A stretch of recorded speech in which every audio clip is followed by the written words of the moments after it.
the things that void your fasting, scholars say, are 7. So memorize them, and then you don't have to worry about anything else, because now you know that these 7 nullifies your fasting, so anything else does not. First of all, eating and drinking. So eating and drinking, anything that goes into your stomach,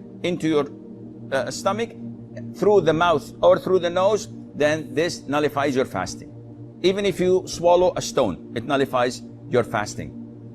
Secondly, whatever takes the role of food and drink, such as the IV, if you have glucose, for example, that you can live for 3-4 days without eating and drinking, just because of this IV is going into your veins. So this nullifies your fasting.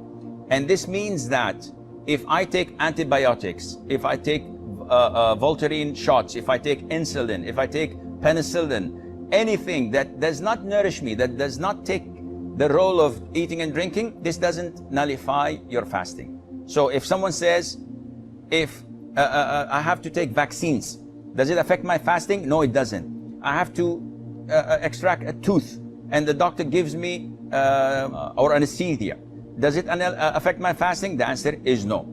Thirdly, vomiting intentionally.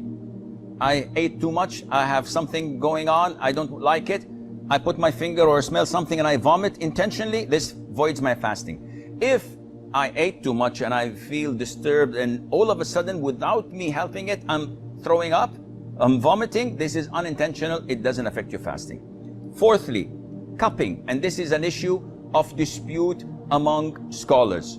So the most authentic opinion, it's safer not to cup while fasting. Cupping is having scratches and slashes on the back of your neck or on your shoulders and then extracting the rotten blood. And it's a form of healing and medication. It is good, the Prophet encouraged it, alayhi salam. But during fasting, refrain from it because it's an issue of dispute.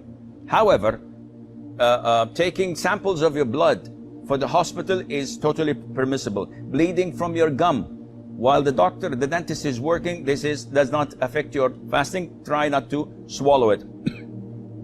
What else? Donating blood, if it wears you down and it's a pint or two, if in this case, make it after Maghrib. And if you don't have the possibility to make it after Maghrib, then do it and make up for that day. Fifthly, ejaculation. Any person ejaculating while he's awake, of course, because this is different than nocturnal emission. What you suffer or what you have of what they call wet dreams when you ejaculate while sleeping, this doesn't affect your fasting at all. But if you do it intentionally while awake, by looking at something or thinking or masturbating, this nullifies your fasting. Sixth is intercourse, and this is the highest of all. And we spoke about the expiation in the beginning. Seventh is the blood of menses or postnatal bleeding.